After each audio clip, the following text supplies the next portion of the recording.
All right, so one more reminder in the chat is our online hub with all of the information about today's panelists and program and title lists. There's other manga lists in there as well, and some highlights and some media tie-in manga, all sorts of fun stuff. So this has been so fun so far. So we will end on, we have one more panel for you with authors, and then Miriam and I will just come back on and give you a little bit more information. And we can't thank you enough for joining us today. We have a great author panel for you today. We have 4 authors, and while Charnel is getting them ready on the back end, I will just let you know that they're 4 very different graphic novels, and the point being that there really is a graphic novel for everyone.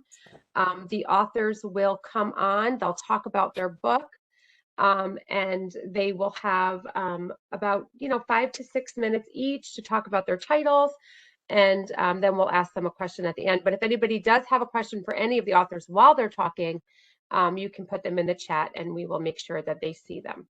So our first author up is going to be Dennis Messner, and my colleague Miriam is going to introduce him. So please sit back and relax and enjoy our author panel. And again, just let us know if you have any questions. Thanks.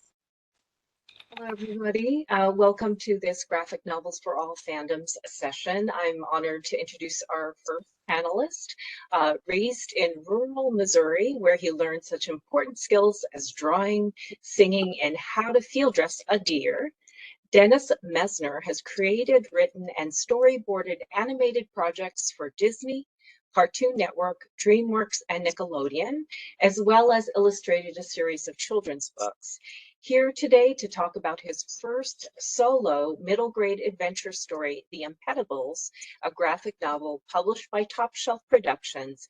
Please welcome Dennis Messner. Hi, thank you for that.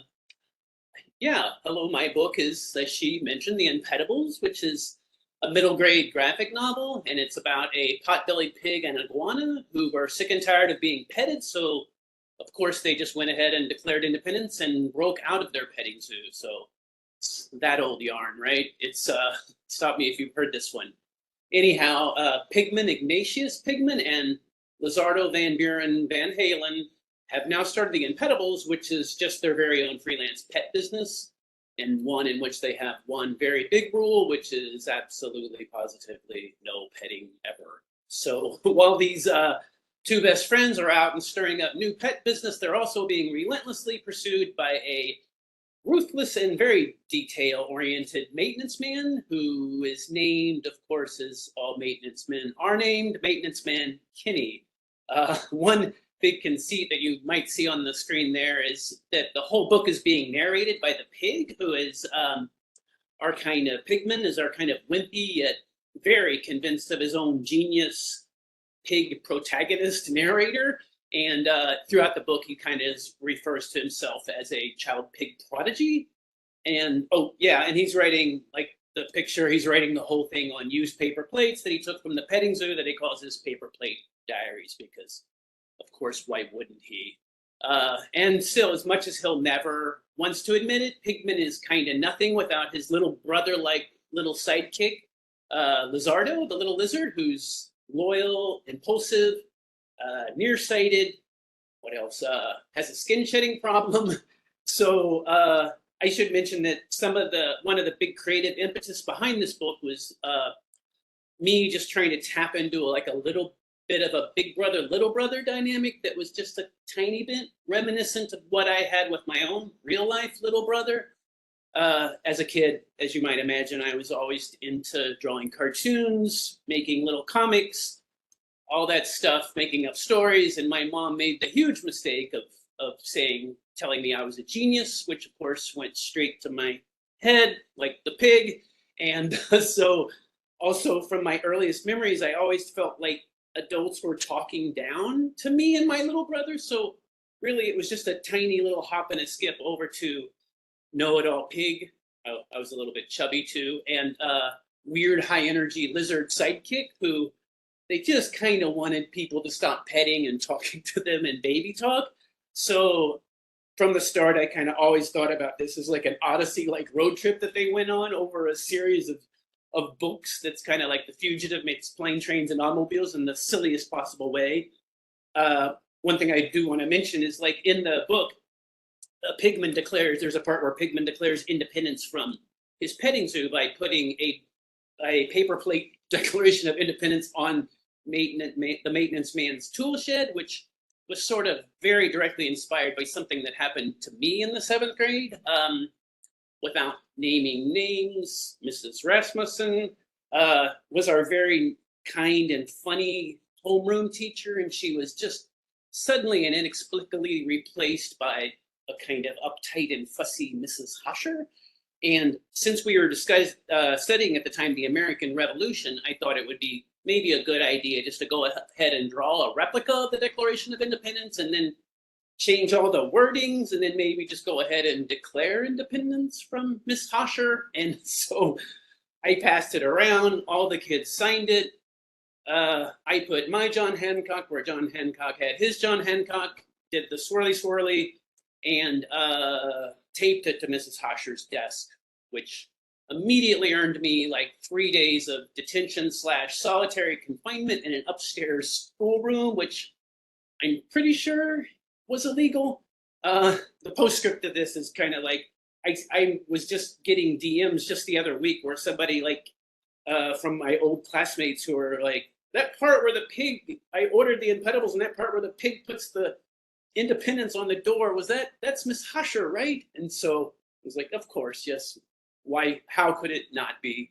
But lastly, as far as audience goes, about this book, I was from the very first page, I was always kind of hyper aware that I wanted to make something that for kids that kind of felt like I felt when I was in those middle grade years, which basically, if you haven't figured that out now, is like a oddball or a misfit.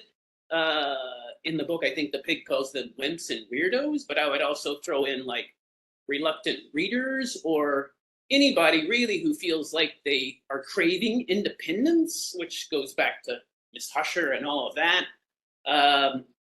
My agent likes to call me her stunted 12-year-old, so hopefully it feels like maybe I'm writing to them. I don't know. So basically, in the end, the whole thing's about friendship and being true to yourself, whether you're a pig or a lizard. And so that's pretty much it. Thank you for listening to my ramblings. Thank you so much, Dennis.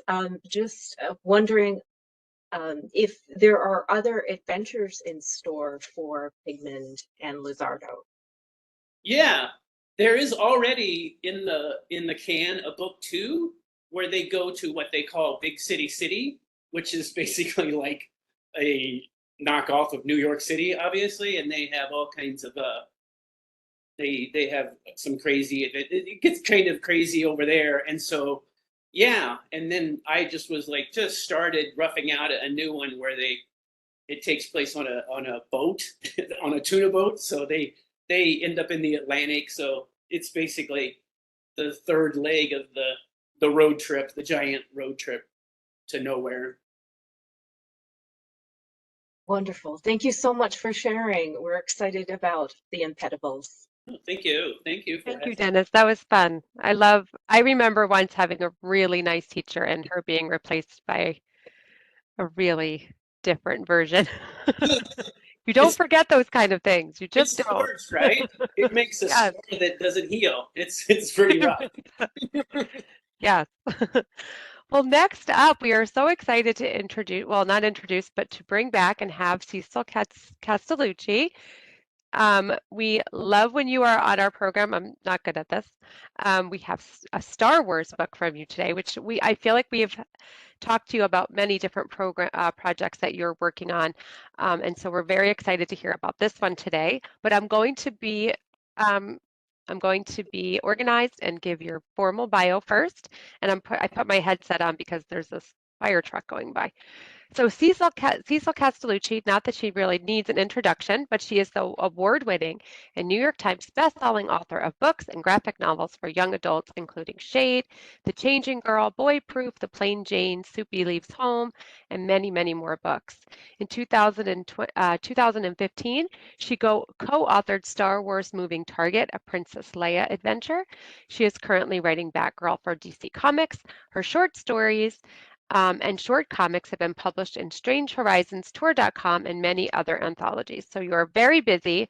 We'd love to hear about all the things you're working on, and most importantly today, this hyperspace stories from the Star Wars collection. Thank you for being here. Thank you. I love being here. And hello, librarians. I love you. You're all the best. So I'm very excited to be back in the Star Wars world. I do my own creator-owned things, but it's always fun to play in someone else's playground. And Star Wars is one of my favorite universes to play around in.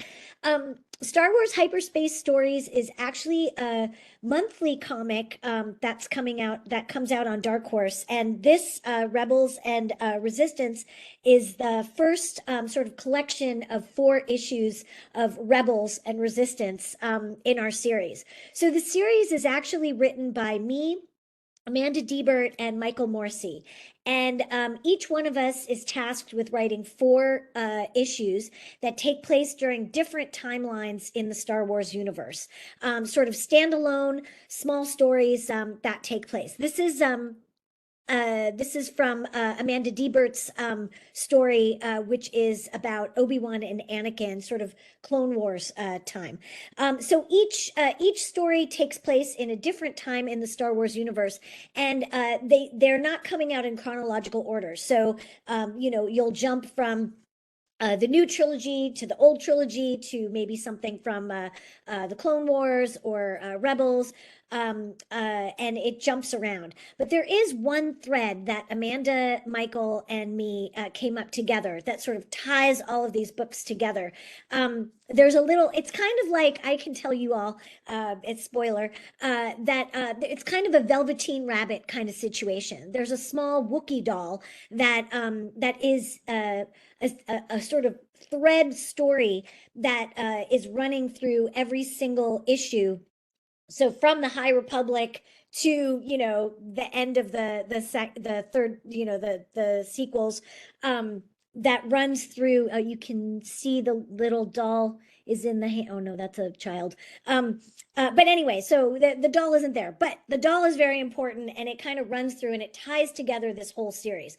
So the hope is at the end of the series, when the 12 issues are all done, you would be able to put all the issues in the order of timeline, Star Wars timeline, and sort of see this little story of why this tiny little Wookiee stuffed animal is important to the greater good in the Star Wars universe. But one of the things that's really fun about this, so this, like I said, this one collects 4 stories, and the 4 stories that it collects are Obi-Wan and Anakin, Clone Wars era, and then written by Amanda Diebert, and then by me, there's Luke and Leia between Star Wars and Empire Strikes Back, and then there's Poe and Finn that takes place between Rise, you know what movies I'm talking about. Sorry, I'm nervous. And then Rey and Chewbacca in a Life Day story. So these stories, what's great about them is that there's like a flavor for whatever character is your favorite Star Wars character. There's like an issue upcoming. This is the first collection. There'll be 2 more collections coming out in the new year. So the fun thing is that you get every single sort of character that you might love, like whether you're dark side or light side, and are able to find a character that you connect with.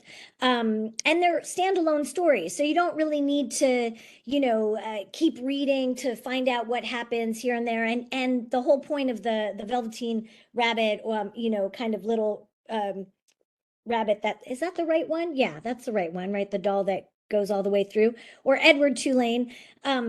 and so that's not even necessary for you to understand. You don't have to, that's like just a threaded story that goes through all of them. That's something that sort of unites our little series.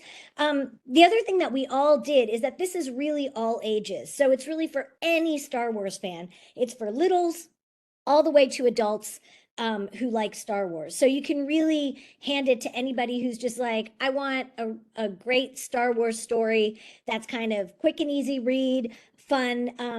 And as we know, what's so great with comics is that, even, emerging readers can look at the images and sort of understand and connect with their favorite characters. So it's a really fun series. It's been a pure joy to work on, and it's been great crafting this with Michael and Amanda. Yeah, that's basically it. It's Star Wars and it's awesome. Agreed. It is Star Wars and it is awesome. And you're right, because I hate to admit it publicly, but I'm not the biggest Star Wars fan. But I really enjoyed this. And I am enough of one to know all of the references. And there's such the relationships in this little book are just really strong. And I think everything you did was great. And I think you did a great job with this. Thank you. Yeah, I think one thing that we all try to do, and I think actually anybody who's writing in the Star Wars universe, is that you want to like push the characters a little bit forward. Sort of flesh them out even more than we already know them, and get to know these little moments. Like I got to do Luke and Leia, which is on the cover, and it's just a small mission that they get to do. Obviously, they don't know that, spoiler, they're brother and sister, and I'm assuming everyone here knows that. But if you don't, sorry. It's sort of, even though they don't know that they're brother and sister, it was a great opportunity to have them go on a little adventure by themselves and have a brother sister moment that they're sort of unaware of, and kind of add to their relationship. It was the same thing with Poe and Finn for me, and I think Amanda and Michael would say the same thing about their stories. It just gets to enhance all the characters that we love a little bit more. Agreed. And I think it's great how you pass off chapters, but it also seems seamless. And it's a wonderful project. So thank you for being here today. It's always so fun to see you. Yeah, you too. So Thank you. Yeah. See you soon.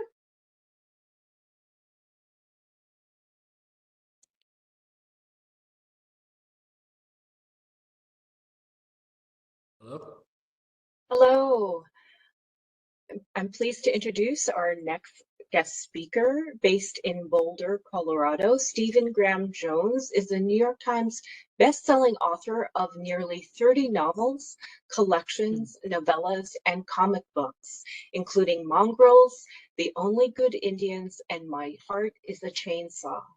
He's the recipient of multiple awards, including the Mark Twain American Voice and Literature Award, American Library Association's RUSA and Alex Awards, the Locus Award, 4 Bram Stoker Awards, and 3 Shirley Jackson Awards.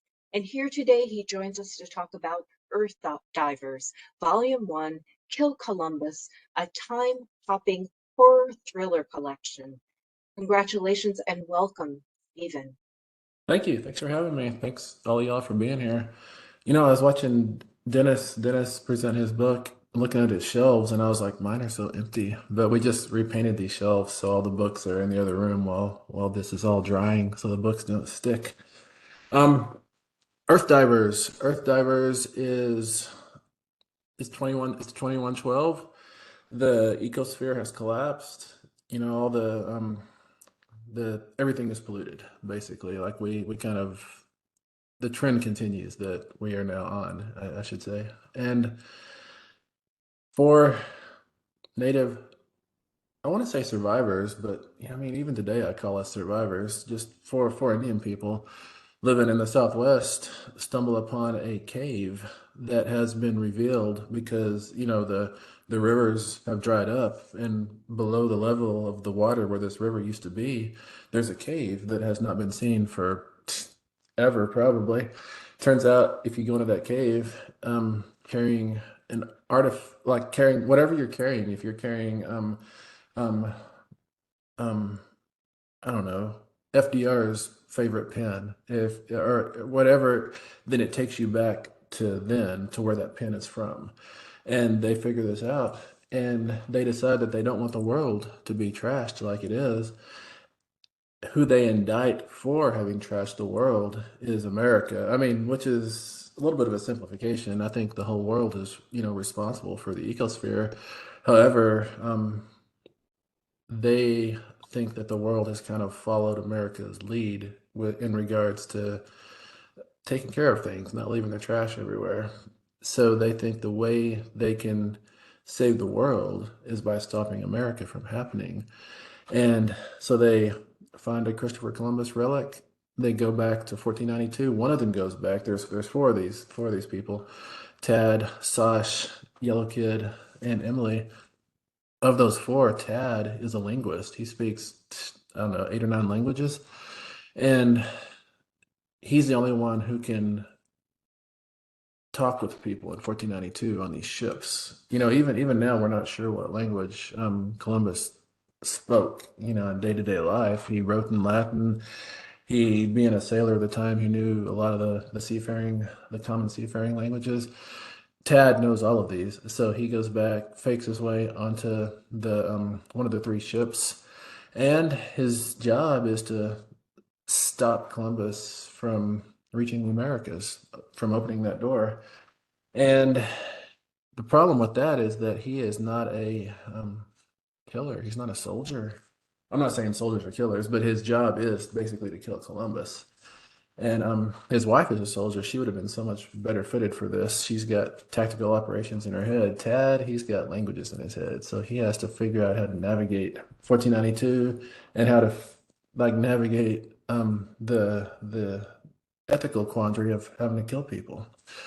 And that's Kill Columbus. That's Earth Divers, Kill Columbus. The reason it's called Earth Divers is when I originally sold this comic, I sold it as the Age of Discovery because it was Christopher Columbus. But then, working with the editors at IDW, we kicked up, we kind of followed out where the story would go after Columbus. And it turns out it left the Age of Discovery and went to some other places. It went to the Ice Age. It went to what we call the Old West. It went to 1776, and it's going other places as well. So I had to come up with a different title. And, I'd been calling this in my head Age of Discovery for a while, so I didn't have any idea what to do. Cast about for a couple of weeks. And finally, my wife was doing her hair or something, and I went and told her, I can't figure out the title of this. And she said, well, tell me what it's about. So I told her what it's about. And she said, sounds like you're telling an origin story. Are there any origin stories that have, phrases you can use? And of course, I immediately landed on Earth Divers, the origin story that a lot of peoples of North America still have about how the world was created. And how that is Sky Woman, or some divine figure, deity, trickster, was in a world of water and wanted a place to live, to be. So he or she sends down a series of animals to get a handful of mud from the bottom under all that water to bring back up to the surface that person can use to make a continent. And that's what these Earth Divers, that's what Tad and Sash and Yellow Kid and Emily are trying to do. They're trying to dive down into time and bring up a handful of mud to make a new world that they can live in. So I was, quite pleased to be married to someone smarter than I am. As for where Earth Divers comes from, I think it really comes from me sitting in the back of 4th-grade history, listening to the teacher talk about how amazing Christopher Columbus was. And I'm back there thinking, well, I mean, amazing? The dude did a lot of bad stuff to me and my people. And I think that just festered, not just in me, but I think it festers in the hearts, the guts, the heads of all Native people, in the Americas.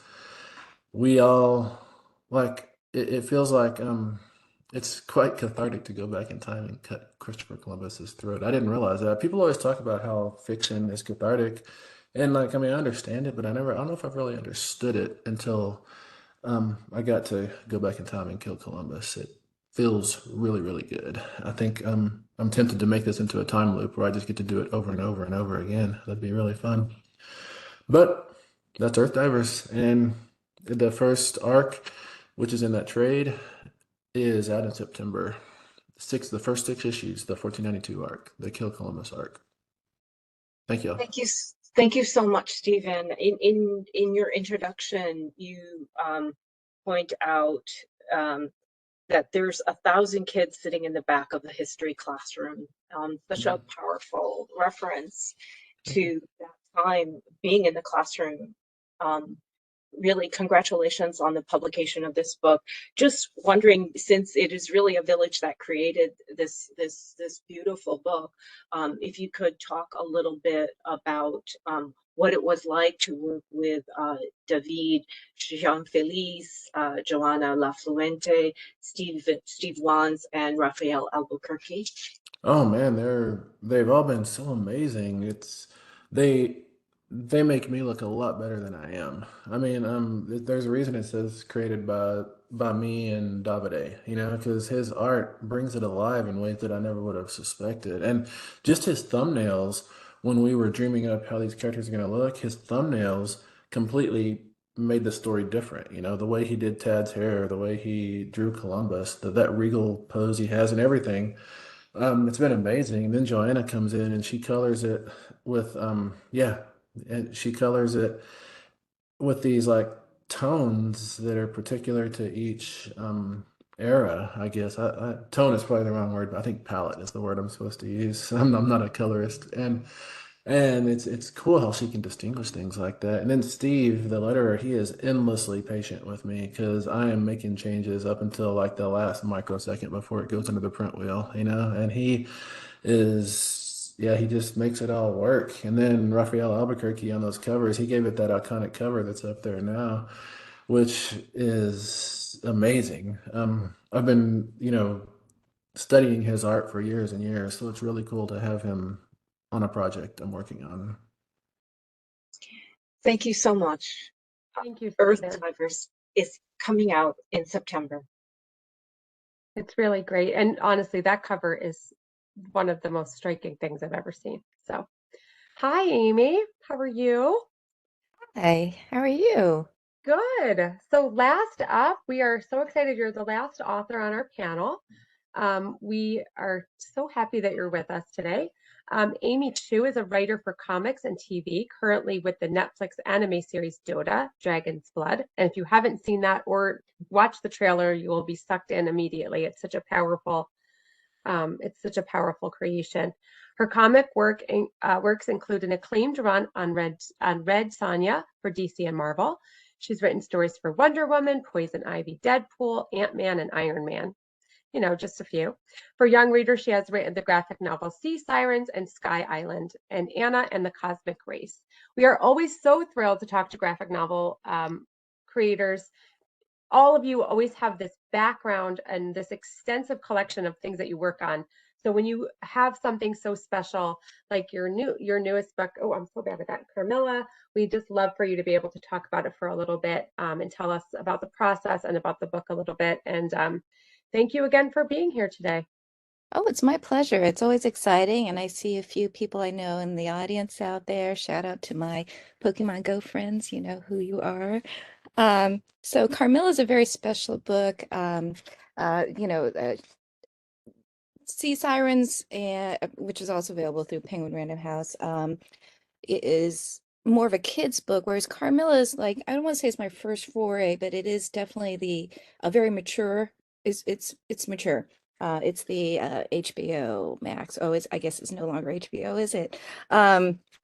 Story, and it's a vampire murder mystery. I'll talk a little bit about process too, because this is kind of unique and also very personal. It is the story of a Chinese American social worker who, frustrated, starts investigating into a series of runaway teens' deaths, all queer young women around her neighborhood of Chinatown.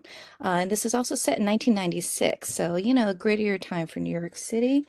There's also very special in terms of how this book came about, because some of you are already very well familiar with Carmilla for sure, but Carmilla being the predecessor to Dracula by something like 26 years. So Dracula is in fact based off of Carmilla, yet we all know the Dracula story, and the majority of the American public or the world know a lot less that it was based on a very queer story. If you read the original Carmilla, it's, this is a somewhat predatory love story of a queer vampire who essentially kills or turns her victims, right?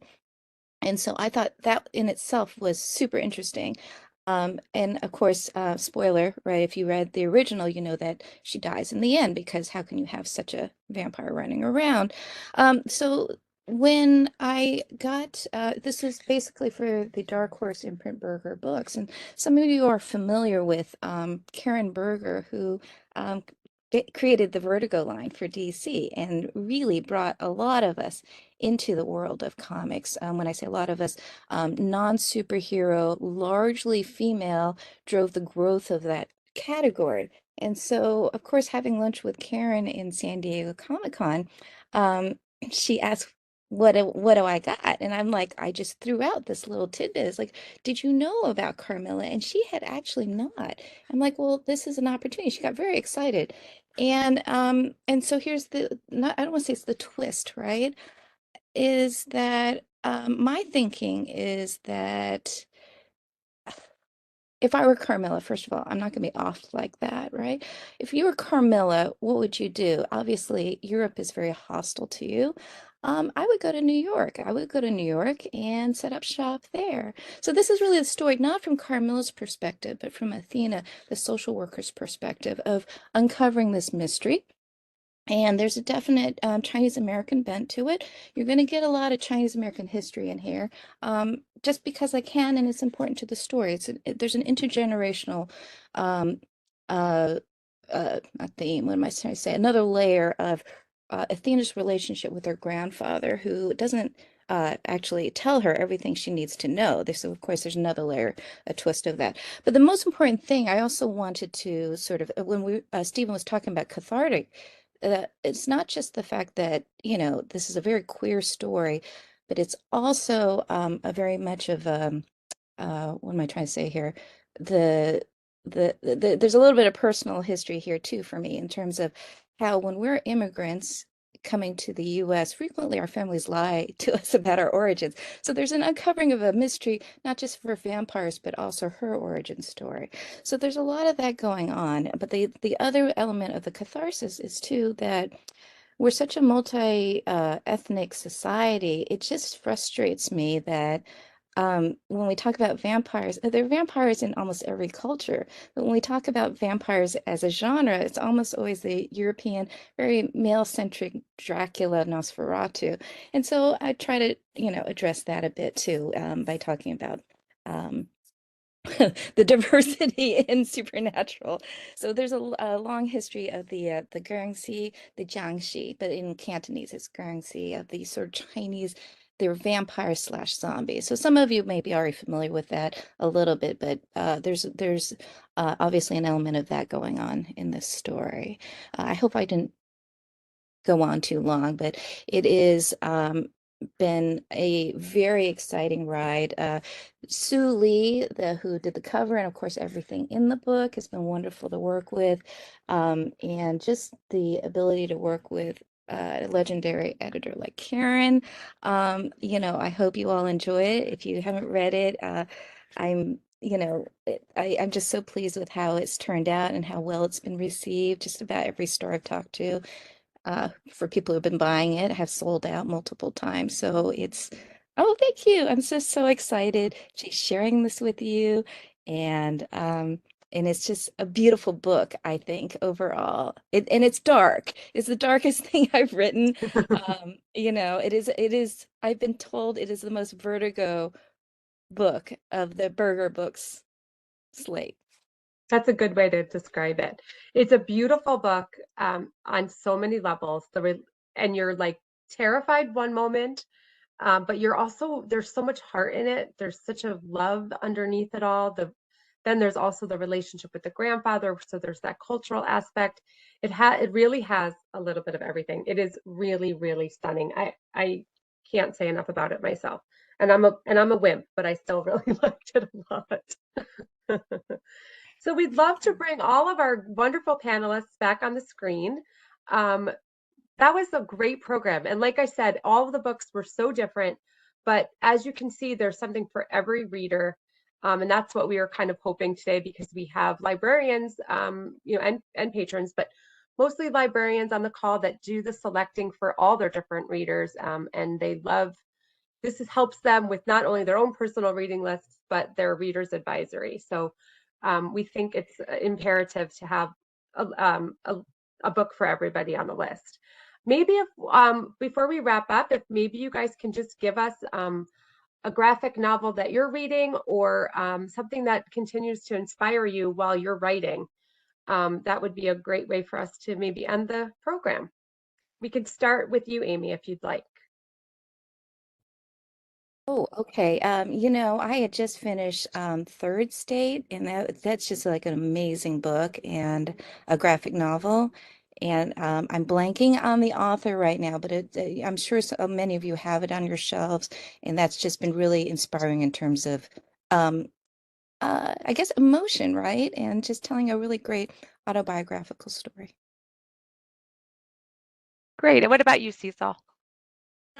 You know what? I have it up on dock next. It's Superman Harvest of Youth by Sina Grace, which is coming out this fall. I think it's coming out in October. And I'm really excited about his take on Superman. It's part of their young adult line. So great. And Dennis? Just kind of started rereading the hardcover reissue of Full Metal Alchemist, which is a manga from years ago, but I just love the fantastical quality of it, but also it's grounded with this kind of the big brother, little brother, the little brother who's this giant iron dude. Yeah, I mean, it's just so well done. I keep going back to that thing. Great. And Stephen? Right now, I guess the current comic I'm reading is Jeff Lemire's Phantom Road, just issue by issue. It's really Jeff Lemire. He always brings it. And I'm also reading the Miracle Man Omnibus, which is like nearly 800 pages of Miracle Man. And I've never read Miracle Man somehow, and it's just blowing my mind. It's like a ramp up to Watchmen. It's completely compelling. I think it would circulate well in libraries too. It's a big old thing. Lots of room on that spine for a sticker. Yeah. hmm Yeah, and also I just want to say before hanging up that we, of course, appreciate your time so much. And also, I just can never, every time we do a graphic novel panel, I need to point out how incredible I find the coordination and the collaboration between the colorists and the writers and the illustrators. And all of your books are so different, and all are absolutely stunning. And I just, maybe if anybody wants to just wrap up on talking about the process that graphic novel creators go through, because I know as an author, of regular prose books, they're working on it mostly by themselves, but you get all this input the whole time. And I just wonder, if you might want to just comment on that really quickly. We could do in the same order if you have anything to say, and if you don't, you don't have to. Well, I'll say a little bit. It is fascinating because it is fascinating. This is why I love comics. I never wrote prose. I love working as a team. I love working with the editor and the artist, and it just makes me feel the what you get is larger than the sum of all parts. What am I trying to say? You know what I mean? It's that to me is the magic of it. I'm sure it's a headache for the editor. I work with editors who haven't done a graphic novel before, and it is different. And you have to respect within comics, frequently, it's not that I am the creator or Cecil's the creator and the artist is the illustrator, they're co-authors. And I see that oftentimes. Please, please, please always recognize that we are co-authoring this book with the artist. If the artist isn't the one writing, they're the ones working, we're working on it together. So I really hope there's some change in terms of how the artists are acknowledged on graphic novels, because it's very, very important. They're the ones who interpret the script and bring it to the full glory of what you see. Just echoing what Amy and Stephen also said, that you know, it really, comics is a team sport. You know, you can't do it by yourself. You know, in the Star Wars book, it's many different artists that are doing you know, each issue and stuff. But one of the fabulous things about writing comics is that it's a real lesson in how to tell a great story, because you know, you come up as a writer with the scaffolding of like what the script is and stuff like that, and then you have to learn how to let go and to allow the expert that is the artist to do their thing. And that marriage, I mean, comics is a visual medium, and so you can't tell that story without it. And one of the most beautiful things about comics writing, as opposed to prose writing, which I have written a lot of, is there's and I'm sure maybe Stephen would agree, like there's a silence in comics, a rest and a pause that you can't get in any other kind of reading. So that's what the brilliant thing is about that collaboration between writer and artists.